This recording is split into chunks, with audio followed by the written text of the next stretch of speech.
金门马祖海峡最近有中国渔船发生意外，中国、台湾双方都有搜救落海的民众，但是中国福建海警已经连续2天以寻找做理由进行咱的禁止限制水域。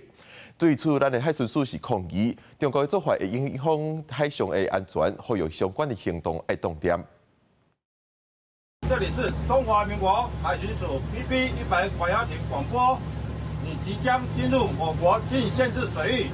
请立即调整航向。咱国海巡人员公布管理，中国海警从16早起，各以4只舰艇编队驶入咱国金门，禁限制水域1点外钟。前一天，福建海警也个抛出地图，讲海警船最近离金门3海里大约5.5公里的所在行动。中国媒体央视记者搁较是对船翕几个过程。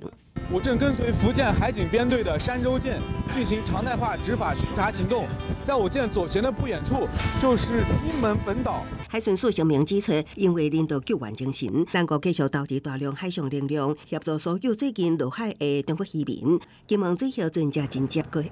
抗议中国行为严重影响海上交通调事甲安全，呼吁停止相关行动。那中国快艇伫金门海峡并船事故改满1个月，根据北面媒体报道，知影的官员表示，两岸官方进行谈判难度悬，以早由政府主导民间协作的模式已经真侪年，建议以这个方式化解时局。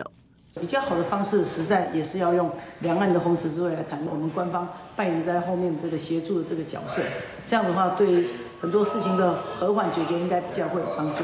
台湾的主权跟台湾的公权力不可以是谈判的标的，死者的遗体的处理以及相关程序事项的处理，这可以进行相关的谈判。国民党金门立委陈菊珍认为，应该考虑透过两岸红十字会处理后手的问题。民进党立委王定宇强调，召集领导定书等内容会当协商，也毋过袂当侵犯到咱国政府公权力的行使。记者综合报道。